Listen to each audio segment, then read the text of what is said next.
What's up? Hold on. Thank you for joining us today. This is just a reminder to everyone who just joined to please mute yourself and raise your hand or drop something in the chat if you have a question for DJ. So we're going to get started right away with Mike DeRocco. DJ, how you doing? Doing good. Good. Doug Moreau was talking the other day about when you came back this year that your focus was more on what can you do to be better to help this team win, as opposed to what can you do to be better to be a Pro Bowl guy or 1,500-yard receiver. Can you talk about that thought process in your mind about why that's more important than anything else for you at this point? I just feel like this city, this team deserves, something to look forward to. So that first starts with me as being a guy that's trying to be there for my teammates, trying to get the right energy going. We're very young, so now, I'm kind of forced out of the shadows to speak a little more. But at the end of the day, we just want to win. That's what we're here for. Win, play football. And that's really the mindset. Talking to my teammates, learning this new playbook. It's no excuses once we get out there on game day. So got to get it in now. Is it harder to be in the situation where last year where you were trying to prove yourself, or to be in a situation this year to prove where last year wasn't a fluke? Nah, it's the same situation for me. Last year's over. Once I'm done playing, I can look back on whatever years I went Pro Bowl or had winning seasons and talk to my kids or things about that. But as far as right now, this 2020 season, we're not gonna get any wins, and I'm not gonna get any accolades based off last year. So that's kind of out the window at this point. Thank you. No problem. All right, we're going to go to Gary Smits and then Demetrius Harvey. Thanks, DJ.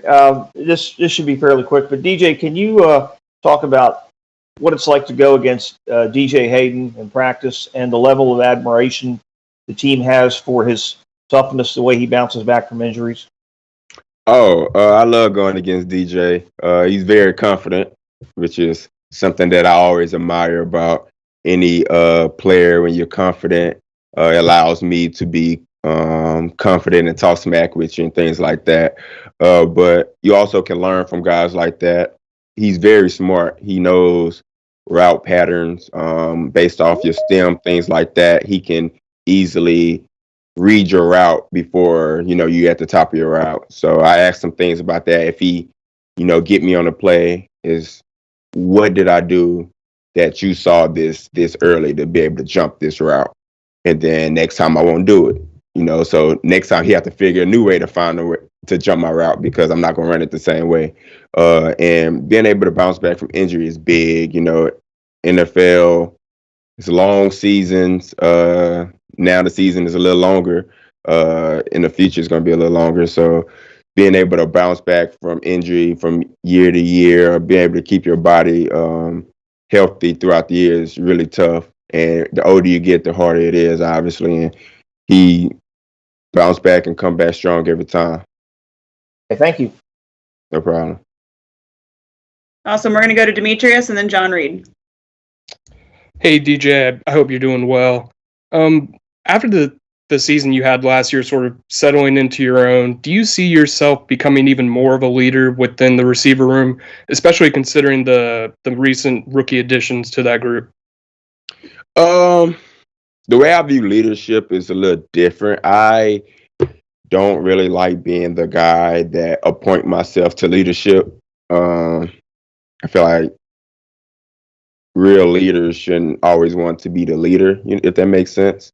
But I understand the situation that I'm in.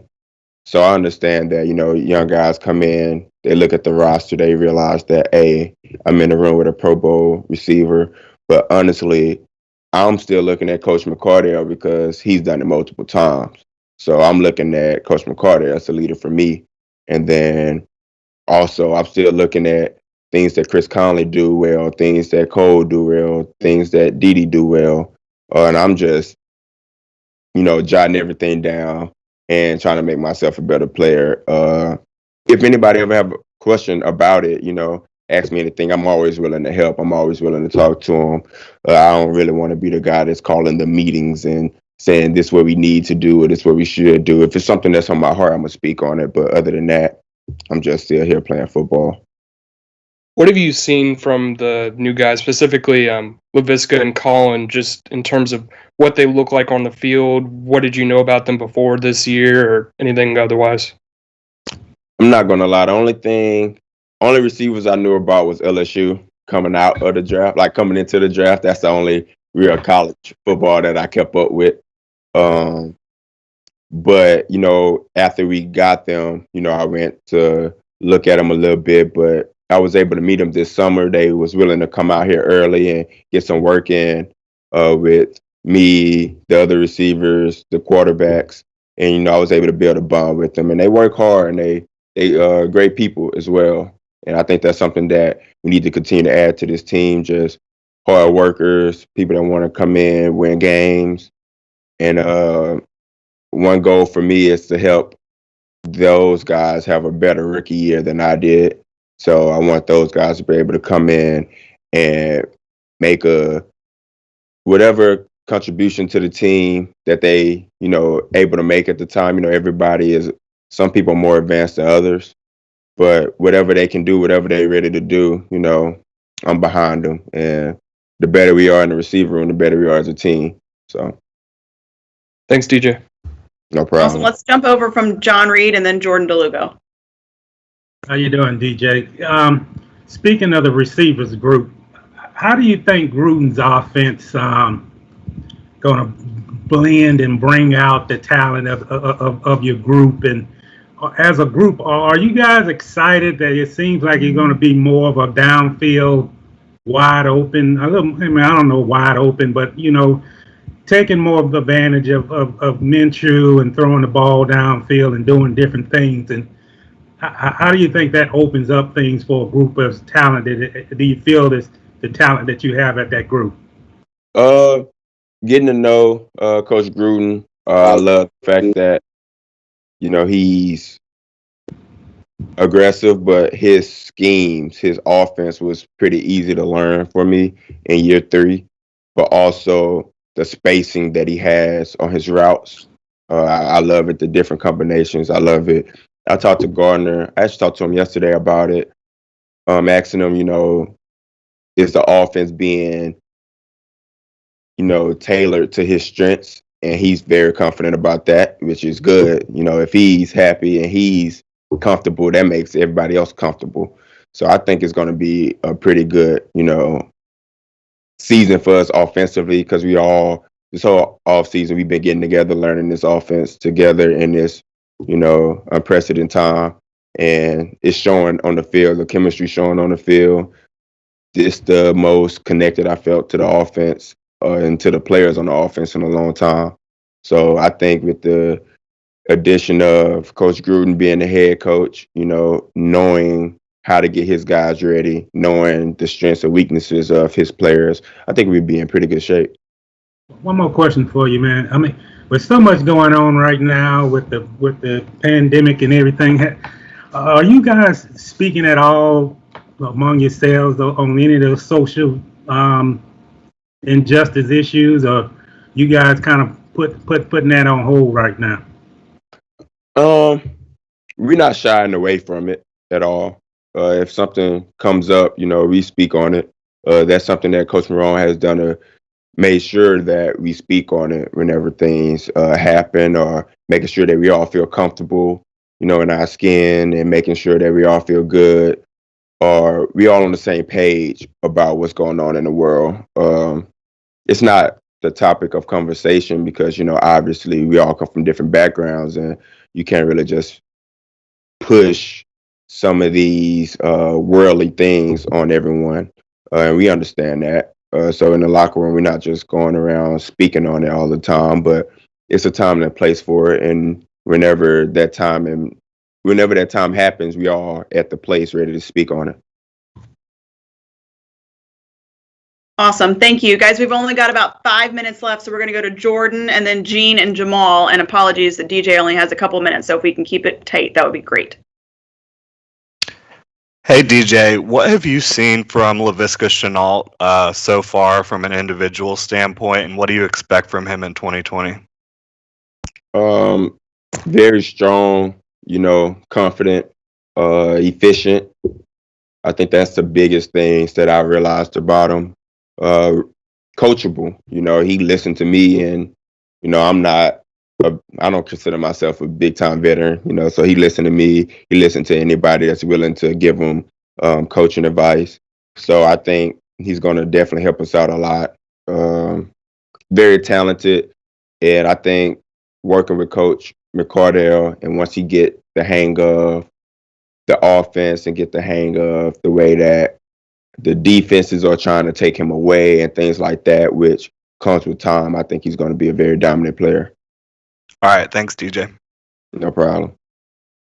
Great. Let's grab Gene, and then we'll wrap up with Jamal.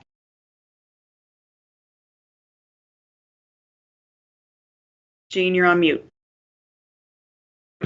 Interaction like at all with Clavin Chase on the 1 year that you guys were together at LSU, and was he does he strike you as much of a trash talker as he seems to be willing to be if he becomes the kind of player that he hopes to be? So Caleb Vaughn, I remember trying to help LSU recruit Caleb Vaughn out of high school. I saw that he was going to be a dominant player when he was in Houston. We had Arden Key at the time, and I was like, if we can get, him on the other side, we're going to be hard to mess with. Unfortunately, we weren't able to get them both on the field at the same time, really. But kind of similar situation with him and Josh Allen now, I think. And obviously, he showed and proved that he's the type of player that I thought he was and that he thought he was. And, yeah, he liked to talk, but that's just LSU swagger, I guess. That just comes with it, He's going to definitely bring the work ethic. He's going to make plays. I'm not worried about that. So if he's talking smack and sacking quarterbacks, hey, maybe we need that. As a follow-up, between you and Leonard Fournette, will you guys, when it's socially acceptable, be hitting him up for some dinners? Nah, I know the D-line room, he first round, so they about to already get to his pockets. We going to get Mr. 2 Live. I'm going to hit him up for some dinners. Thanks. No problem. All right, Jamal, last question. It's all yours. All right, DJ, this is going to be your second year with Minshew. How do you feel like you guys' relationship has grown? Do you feel like you guys are on the same page and have a kind of better timing now? Oh, yeah, definitely. Minshew, that's my dog on and off the field. Last year, I didn't expect, him to be the quarterback week 1. I played in the preseason with him. I'm one of the only few receivers that was actually out there in the preseason with him when he was battling those demons against the Ravens. But, I love Gardner. That's, like I said, that's my dog. Anytime I have a suggestion or anything, he's willing to listen. He have a suggestion, I'm willing to listen. He worked with me on my strengths and my weaknesses, same, a very confident guy, and just a good guy to be around. Appreciate it, DJ. No problem. Awesome. Thanks, DJ. Appreciate your time today. No problem.